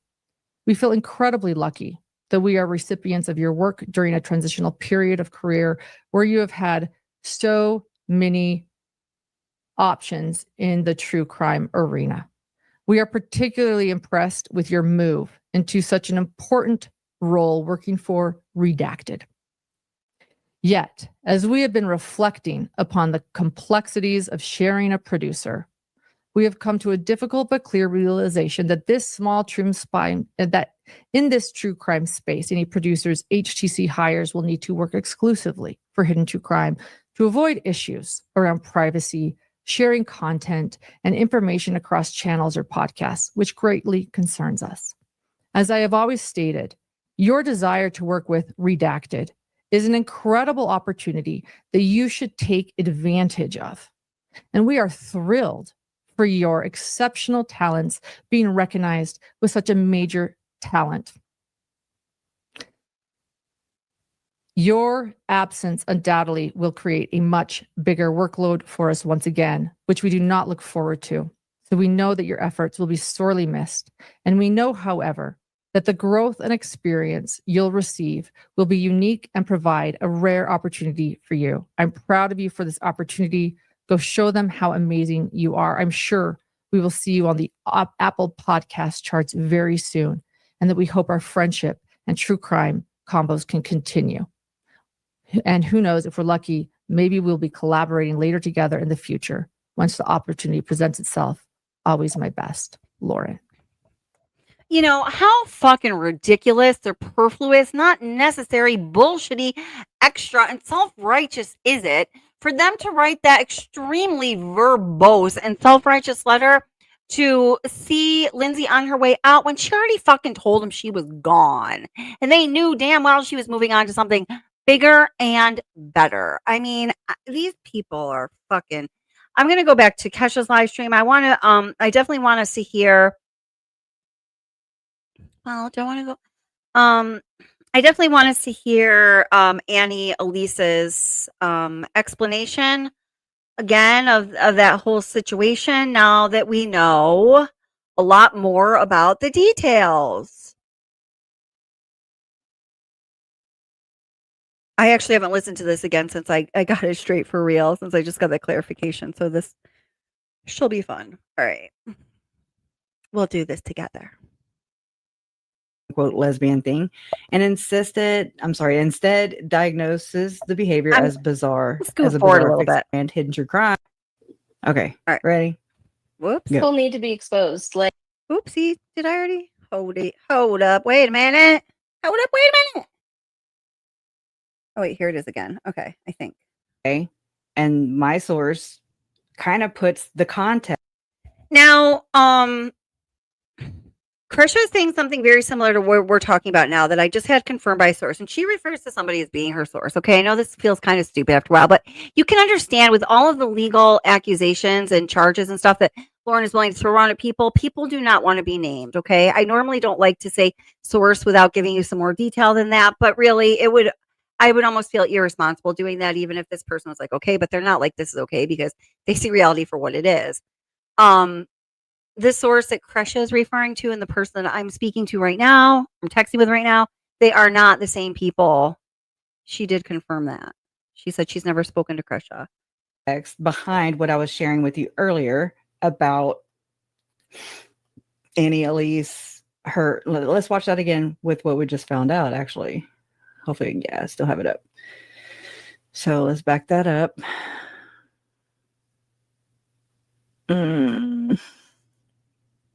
Let me hold on. I gotta type the new word in. Scoop. Oh, well, that's the name of the show, so probably not a good word. Let's say. Okay. Here. In your opinion, how soon, if she doesn't already have some male pen pals writing her? Oh, I'm sure she already does.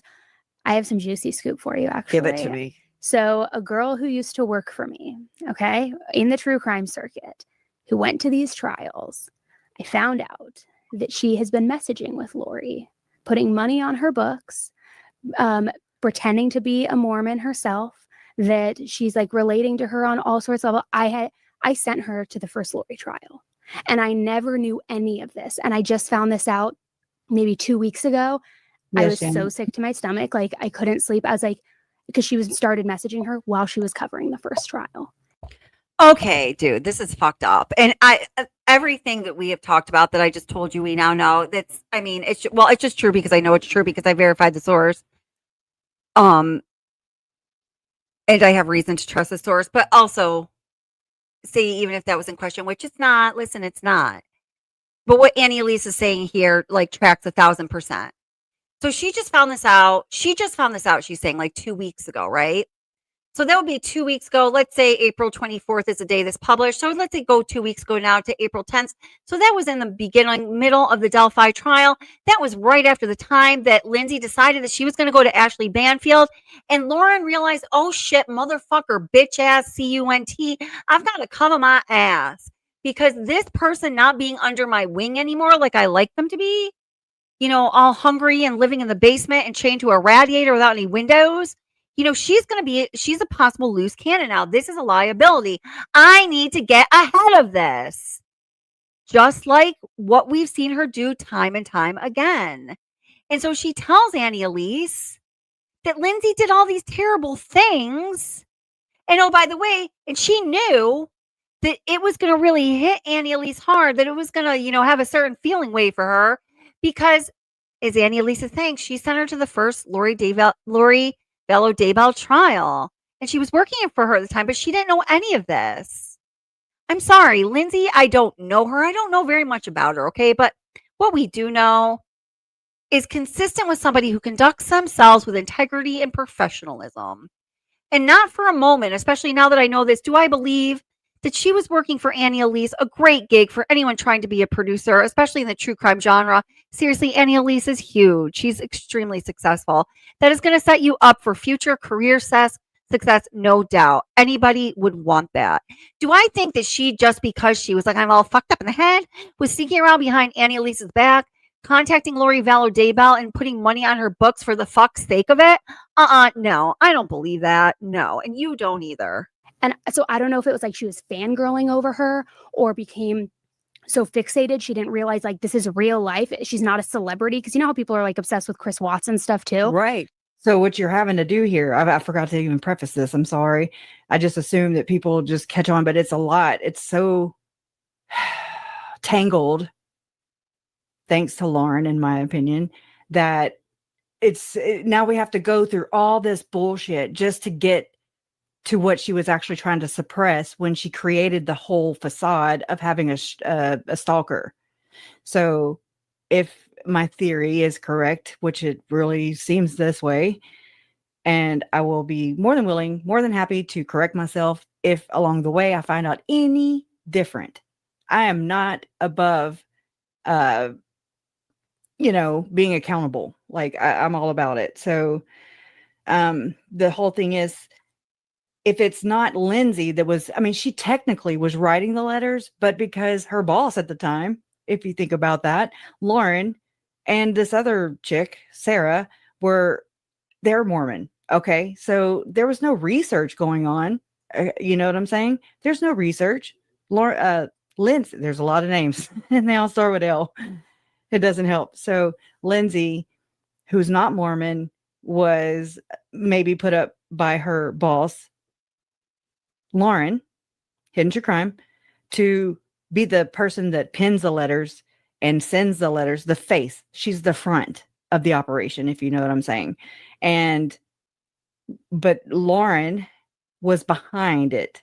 Like her whole thing was, okay, to get an interview with Colby, and then the alleged incentive for Lori to do that, to grant Lauren an interview, would be to incentivize her and say that she was going to pay Colby any proceeds that came from that. Colby didn't know effing thing about this. So that it's just gross. So this person, what it tells me is that Annie Elise was told by Lauren that Lindsay did all this shit when it was really Lauren. Okay. That's just the gist of it. Okay, ding, ding, ding, ding, ding, ding. I forgot when I watched this before. Crusher came to that conclusion. And that is the meeting place where my theory and her theory come together, and where I believe her source confirmed. I'm a little confused on that, but I know that my source I'm texting with right now confirmed that yes, that is exactly what fucking happened. Exactly. And then there is another piece with Colby, but I don't think I'm going to talk about that tonight because it could be very hurtful, because it is fucking cruel and hurtful. So I just have to refine what I might say about that, and triple confirm that we'll do it next time. Okay. I'm just not ready for that right now. That's the meat of the situation. So when you put it in that context, all the disgusting opinions and the rhetoric or whatever is because of whomever is writing Lori, whoever is putting money on Lori's books, whoever is, befriending Lori Daybell, while also interacting with Colby, Mom, Larry, other family members at the same time. So what it looks like to me is that Lindsay was painted as this stalker psycho bitch. Okay. Remember that? Exactly. She's exactly spot on with that. And also Christina is the stalker. You know what I'm saying? Like she's pinning this crime or this action, this behavior on another person, and it's not her at all. It's Lauren. That's the whole gist of the story. And that's two examples of framing innocent people or people that she gets to, you know what I'm saying? Like, well, I can't say do her bidding because I don't think Christina did her bidding, but Lindsay didn't know, and your boss tells you to do something. What whatever. I don't hold any anger or resentment. Okay, but according to the source who's been verified and all that jazz I've already told you about, who's connected to all parties, Lindsay did not actually do any of that. She was pitched the idea. She knew that Lauren had that idea, that Lauren wanted desperately to execute that plan because she wanted more than anything, in the words of this person, to get that interview with Lori Daybell. It was like her gold standard, her dream come true, the prize that she had her eyes on. And she wanted it badly enough that she let another person know about her sinister, really cruel, fucked up, weird plan. And she needed someone else to be a part of it because she herself knew that she herself could not be the person to put the money in the books, to reach out, because she'd be just too fucking paranoid about it. It's not that she couldn't live with herself because she was doing something fucked up. It's that she couldn't live with the fact that she might be found out because it would just ruin everything for her. And she knew that. And she thought for a time that she and Lindsay had that kind of relationship, that she had enough control over Lindsay where Lindsay could be that person. So she shared this to some degree with Lindsay. Imagine what is really going on in her head that she didn't share with Lindsay. Or disdain with Lindsay. Allegedly. Okay. I understand what kind of person she's dealing with Lauren. And I think it just says more about Lauren, who said, it cannot come back to me. Why? So you can remain white and delightsome? And yeah, that's a Mormon pun. Well, that's exactly it. Lauren, who said, it can't come back to me. I mean, that's pretty much what this verified source says that was Lindsay's understanding, which is why she would ever be involved in this shit show in the first place. Spot on. Exactly. It all lines. It's just, guys, this is a big piece of the puzzle. I mean, does this directly have to connect with why Lauren also felt that she had to silence Christina completely? Or is this just the same pattern of behavior that we see being played out again for another reason? So Lauren can hide some of her additional fucked up behavior. I could go either way, but I do know that there is more fucked up behavior because, once a fucked up behaviorist, always a fucked up, not always necessarily, but past behavior is the best predictor of future behavior. And that is the fucking truth. You heard it from behavioral therapists. And I don't believe that Lauren's doing very much during her day that's not fucked up. Just saying, it's gross. I sent her to the first Lori trial. Let me back it up. Oh, I'm sure she already does.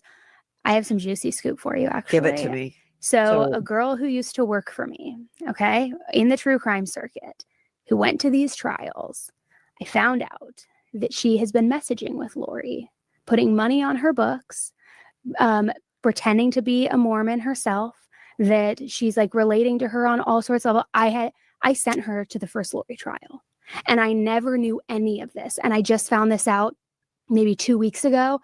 I was so sick to my stomach, like I couldn't sleep. I was like, because she started messaging her while she was covering the first trial. And so I don't know if it was like she was fangirling over her or became so fixated she didn't realize like this is real life. She's not a celebrity, because you know how people are like obsessed with Chris Watson stuff too. Right. But full on started like, because she wanted an interview with Lori. Okay. Yeah. a I'll pen answer pal your question. relationship with her. So I'll wait, bring 'em. this girl was working for you like with research and stuff? Mhm. And so how had you already let her go before you Let me found this know. out? She left. Yeah, she left and works with another with a different news I'll put company. it in the chat. Okay. hmm Do Here's you the link think to it this could be like a lesbian thing? No. I think it's more of a fangirl type situation. And just wanting to get close? Yeah, and like, And just being the one that's like, I'm the closest to this woman and all but these she's not sharing it with anybody. That's what's so bizarre. She never told me that they were in contact, and this started while she was still working for me. So how do you message someone? They have in prison portals where it's almost like email. Oh, Mhm. but she didn't, not to your knowledge, has she gone to visit in person? Not to my knowledge. And then she gives her money for like the noodles or whatever. Yeah. Oh my God. And like created a whole fictitious backstory of her own upbringing. She's not Nope. Mormon. She said She had she two like did Mormons all this writing for research her. trying to To relate. connect, yeah. And just bizarre. So bizarre. And she was at this trial covering it too for the new company that she works for. Crazy. Which I'm like, do you not have any integrity? Like, No. and Right, Lauren? yeah, it goes so. Dude, do you see that? Do you see how Lauren set that up, the timing and everything, to get maximum outrage and anger from Annie Elise towards Lindsay? Why? Probably for the purpose of shunning her, as Lauren likes to say, of outcasting her as being someone respected in the true crime community, especially since she is now taking this new job where she is in a better position of a more respected person in company. Lauren has to balance that out somehow for several reasons. Just because of her own ego, she can't fucking stand it. But then secondly, also, Lindsay has just become this massive liability. So all of the fucking dirty shit that probably not all of it, but at least a good amount of it, that Lauren was planning on doing herself that could get her in a lot of trouble and could jeopardize her channel, knowing that someday Lindsay might say, she did this. No. She got ahead of it. And she told the next most powerful person in the true crime YouTube podcasting community, Annie Elise, I would dare to say that's accurate. If Annie Elise ever hears that, she's going to be like, dude, fucking whatever. I already know who did that. It was Lindsay. So this can never go back on Lauren. Because like she said, initially, before this became a story, when she went and told this lie to Annie Elise, this can never come back to her. And now she's making sure of it. Beyond that too, because she has advocated to be an ally for the two kids, that she has talked with some of the the family members, Kay and Larry, and The grandparents of the the little grandparents. boy. Yes. Yeah, sorry, I think I said survivors. Yeah. Meanwhile, she's messaging Lori and befriending her. It's so sick. It's not Lindsay. It makes me sick. I do think there's a lot of fangirling, with it. why women, marry the Menendez brothers and things That's like where I got it that. from. Okay, where do you You where go, do you girl. land on the Menendez? Where are we now with the Menendez brothers and resentencing hearings and all of this? So I believe they had a hearing last week, and now the next one is Okay, pushed hold to on. Let me May, stop it. to where they will be resentenced. Right. Okay. And right. We're trying to weed through the damn lies. So it's hard, And yeah, thank you. I think you say it's Shaboogies. I don't know. That's how I'm gonna say it. You can correct me. I have the name Kresha, trust me. You can thank Kay Vala Woodcock for that. She named me. But yes.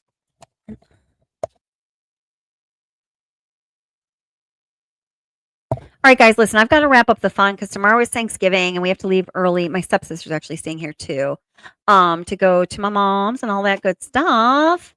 But wow, Clissa, I think you're right. And welcome, Clissa. How are you doing? And thank you guys, everyone, for being here. Please do, do the YouTube thing, hit the like. I really appreciate it.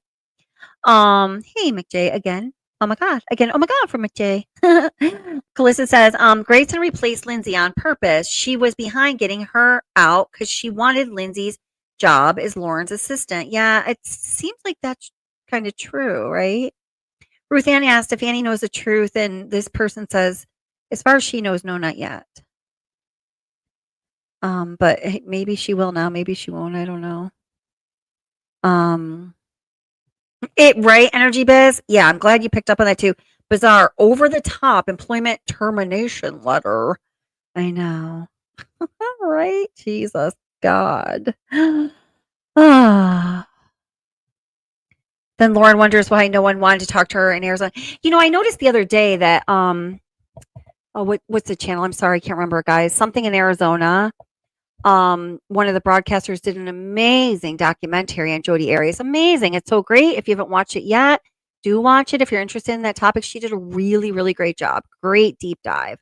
And I can't figure out something in Arizona. Look up something in Arizona. Jodi Arias documentary. It's gonna pop right up. And then, of course, the day before, going along with what we started this out with copying Annie Elise's material is Jay for Justice and Every Day with Jay told us. And I mean, it looks pretty, it is accurate. That's all it is. I'm going to run it, like I said, through that professional, for people in scholastic world and universities and stuff. It'll give us, I'm sure, I bet the chat GPT is basically the same thing. I'm sure that what she says is exactly right. I mean, I'm not sure, but I'm pretty damn sure. Just like she was copied Annie Elise's script, except for 5% to 10% of the content, which could be called original. John did a new analysis, a psychological analysis of Jodi Arias. Well, guess what? The Arizona, whatever that fucking channel is called. Oh, if anyone knows, please let me know because I want to be giving them credit. I want to call them the Arizona fucking channel. I got to look it up, guys. I just feel like that was really disrespectful. Give me one sec here. Well, okay. So guess what the focus was of that broadcaster's podcast? A psychological perspective on Jodi fucking Arias. The channel is... Oh, this is rich. Wait, hold it. And the way that they have it set up, because Hidden True Crime pays a lot of money for social media optimization and such. So, like when you look this up, John's psychological commentary on Jodi Arias that came out the day before this documentary was released, and it had been scheduled to be released on this day for a long time. It's called Obsessed: Unraveling Jodi Arias True Crime Documentary. So that's what they do. They get like a day ahead of something that they know is happening, which, in some regards can be an okay marketing strategy, but to fucking rely on it and do it all the time to everybody is just like, you guys, you fucking just calm down, take what is yours, earn it yourself, demonstrate some proper moral and ethical behavior, and then come back to the table, motherfuckers. Yeah. Yeah, so it's a psychological perspective. True Crime, it's called True Crime Arizona. I'm going to link it up here in a minute. Host Brianna Whitney walks us through Jodi Arias' own writings from her teenage years to today, revealing obsessions, manipulation, and emotional volatility that escalated long before the killing of Travis Alexander. Guess what Dr. John's episode was? It was released the day before this came out. Same fucking thing. Same fucking thing. Disgusting. Just let me link this one second. So, oh shoot, was it called True Crime Arizona? I remember. I just looked at it. Fire, guys. Called. Oh, it's called. Sorry, I put down my mic. It's called. Arizona Family is the name of the channel. Okay, Arizona Family. Arizona Family is the name of the channel.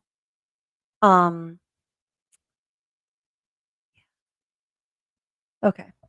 And they have just about as many subscribers as Hidden True Crime, 337,000. This is just fucked up. They're just fucked up people, man. You guys are fucked up. Matthias is. All right. Arizona Family. Doc on Jody Arian. Watch this one, please. There we go. I'll put in the description too.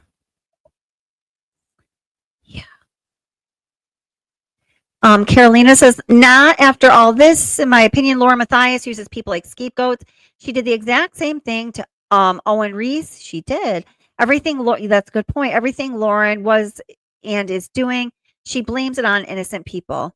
Absolutely. You're totally right. Very accurate, Seaman. Thank you. Yeah, happy Thanksgiving to you and all you guys. Thank you, Ancient Teapot. I was really struggling with that. Jeez. I know I can't anymore, macrogram. I had to I keep having to my YouTube, I've unsubscribed. YouTube keeps putting in my auto feed. It's like making me freaking crazy.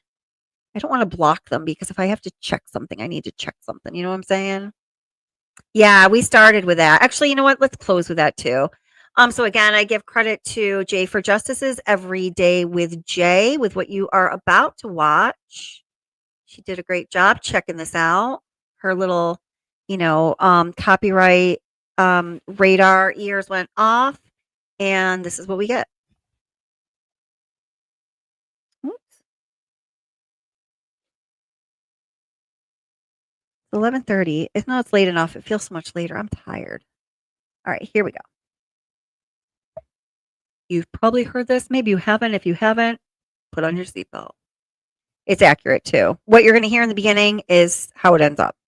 It's not like, no way. Maybe not. Maybe not. No, it is. Yes. This is Lauren's latest video on Hidden True Crime. And the title is Teen Burglary Turns Deadly and Caught on Camera. Oh, but wait, you have to hit the thumbs up before I can tell you this.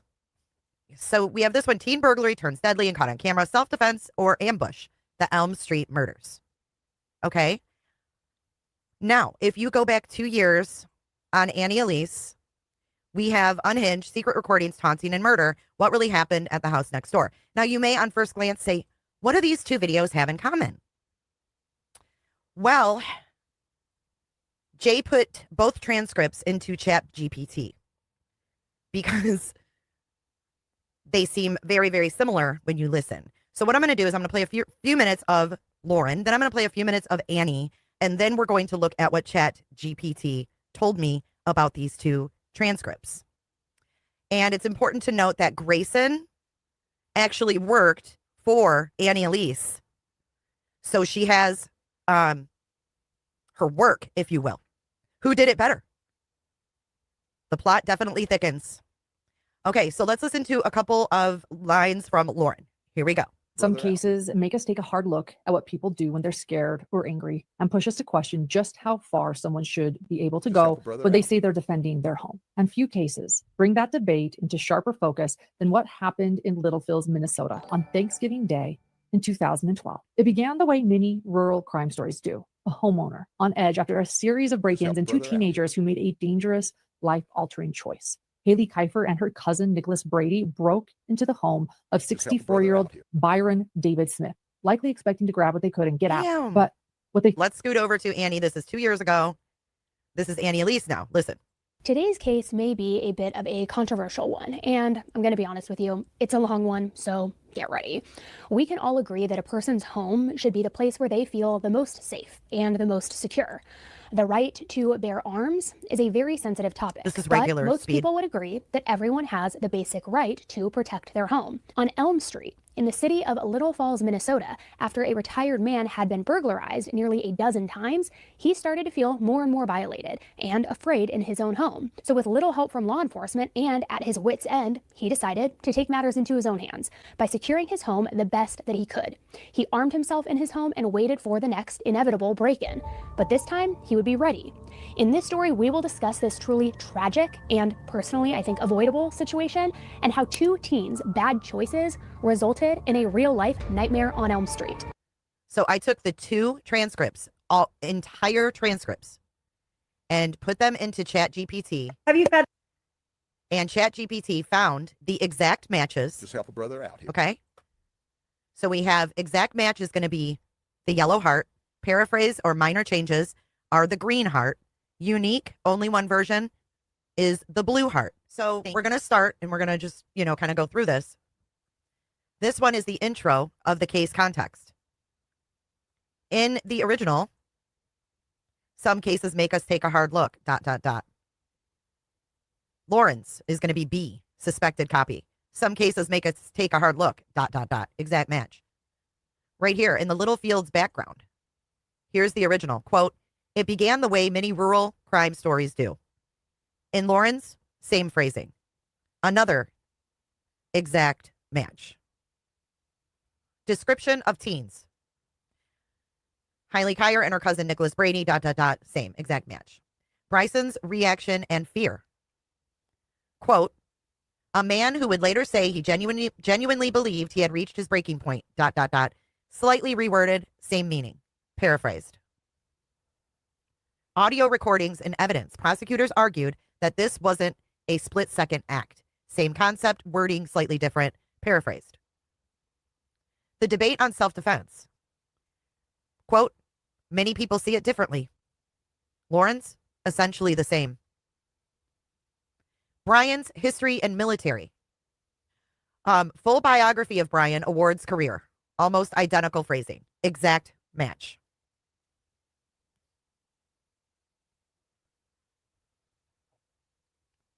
Byron's property and summer jobs.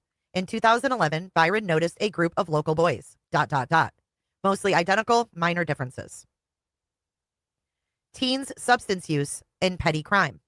Quote, "Over time, however, Byron began to notice small items disappearing, ... Matches closely. They have it listed as an exact match. Security system and paranoia. The original, quote, "By December 2012, Byron's security system was finally complete." Same events described in Lauren's, slight wording differences. Thanksgiving Day events. Quote, "Around 12:30 p.m., Byron heard the unmistakable sound."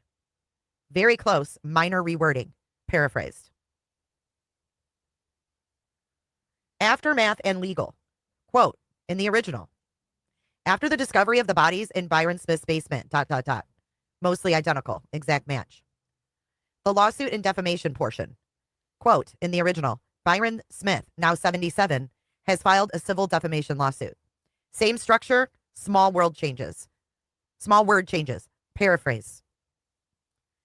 Preliminary analysis. You ready for this?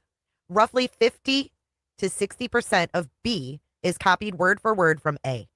B is Lauren, A is Annie. 50 to 60% of this video, y'all. And not only that, 30 to 35% is lightly paraphrased, but clearly mirrors Annie's. Look how much is original. Only 5 to 10% appears unique or added in. So yes, B heavily relies on A, with small areas of paraphrasing and minor additions. Hoo-wee. Right? How many other of these scripts has she used that Grayson has possession of? Right? You messed up. Bridget, this is really a confusing family dynamic. Whoopsie. Yikes. Sorry about that, guys. All right, guys. So I am going to sign off. Thank you guys so much for being here tonight. It was really great to chat with you and to have you here in chat.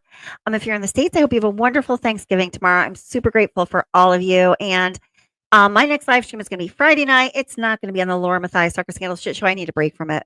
it is going to be a Watts live stream. So I hope to see you there as well. And remember, be grateful for everything awesome you have in your life. And life is hard, so please be good to one another. Don't be an asshole in chat. And especially be good to yourself because you deserve it.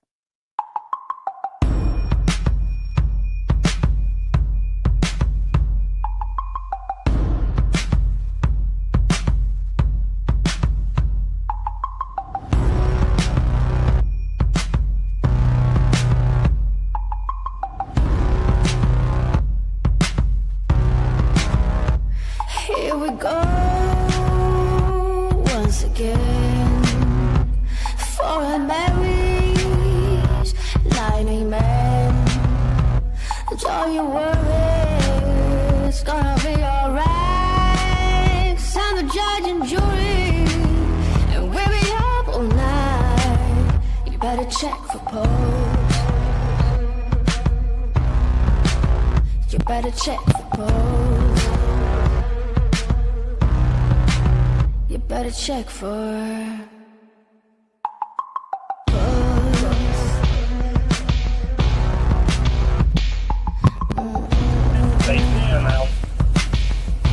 JR dead on that. all the bad things looking brave. All in the blind spot that we don't see. Wipe the dirt. It was earlier tonight. I don't. 13, she had her 13th birthday party. She was happy that we were all together. She wanted to walk the rest of the way.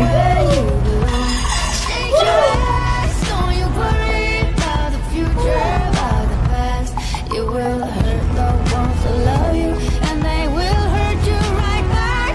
Sing along, sing along. Our love is a heart attack. You better check for pulse.